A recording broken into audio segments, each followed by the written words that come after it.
എല്ലാവർക്കും ഉപാസന വീഡിയോയിലേക്ക് ഹാർദവമായ സ്വാഗതം. കഴിഞ്ഞ എപ്പിസോഡിൻ്റെ തുടർച്ചയായിട്ട് രുദ്രാക്ഷത്തിനെ പറ്റിയുള്ള കാര്യങ്ങളാണ് സംസാരിക്കുന്നത്. ഇന്ന് രുദ്രാക്ഷത്തിൻ്റെ രാസഗുണങ്ങളെ പറ്റിയാണ് സംസാരിക്കുന്നത്. അപ്പോൾ രുദ്രാക്ഷത്തിൽ ക്ഷാരഗുണവും അമ്ലഗുണവും ന്യൂട്രൽ ഗുണവും അടങ്ങിയിട്ടുണ്ട്. 3, 4, 5 ക്ഷാരഗുണമാണ്, 8, 10 ന്യൂട്രൽ ഗുണമാണ്, 2, 6, 7, 9, 11, 12, 13 ഇതിൽ അമ്ലഗുണമാണ്, 14 വളരെ കൂടുതൽ അമ്ലഗുണം ഉണ്ടാവും. pH ഓരോ മുഖ രുദ്രാക്ഷത്തിനും വ്യത്യാസമാണ്. 4.48 മുതൽ 7.96 വരെയാണ്. അടുത്ത രാസഘടകങ്ങൾ ഇതിലടങ്ങിയിട്ടുള്ള കാർബൺ 50.031%, ഹൈഡ്രജൻ ആണെങ്കിൽ 17.897%, നൈട്രജൻ 0.95%, ഓക്സിജൻ 30.53%.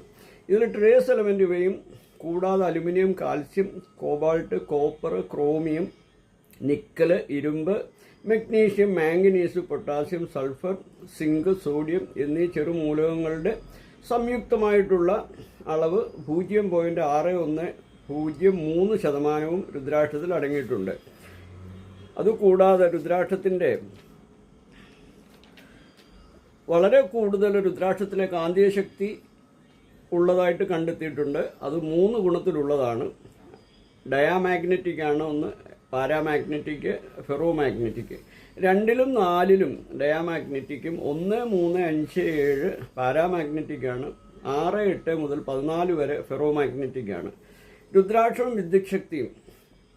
രുദ്രാക്ഷത്തിൽ വിദ്യുച്ഛക്തി സംഭരണശേഷി ഉണ്ടെന്ന് കണ്ടെത്തിയിട്ടുണ്ട്. എന്നാൽ കടന്നു പോകുന്നില്ല. സംഭരണശേഷി ആവശ്യാനുസരണം അതാത് സ്ഥലത്തെ സ്വഭാവമനുസരിച്ച് കൃത്യ അളവിൽ കടത്തിവിടാനുള്ള കഴിവ് രുദ്രാക്ഷത്തിനുണ്ട്. ഇത് രുദ്രാക്ഷത്തിന് മാത്രമുള്ളതാണ്. രുദ്രാക്ഷത്തിൽ വൈദ്യുതി ശേഖരണം വർദ്ധിക്കുന്നത് വൈദ്യുതി തരംഗം വഴിയാണ്. ഈ തരംഗത്തിന് മാറ്റം വരുത്തുന്നത് ഫെറോമാഗ്നറ്റിക് ഗുണം ആശ്രയിച്ചാണ്. എന്നാൽ നെല്ലിക്ക വലിപ്പത്തിലുള്ള രുദ്രാക്ഷത്തിന് ഏറ്റവും കൂടുതൽ വൈദ്യുതി പ്രതലം ഉണ്ടാക്കാനും സംഭരിക്കാനും ക്ഷമതയുള്ളതായി കണ്ടെത്തിയിട്ടുണ്ട്. ഇതാണ് രുദ്രാക്ഷത്തിൻ്റെ രാസഘടകങ്ങൾ.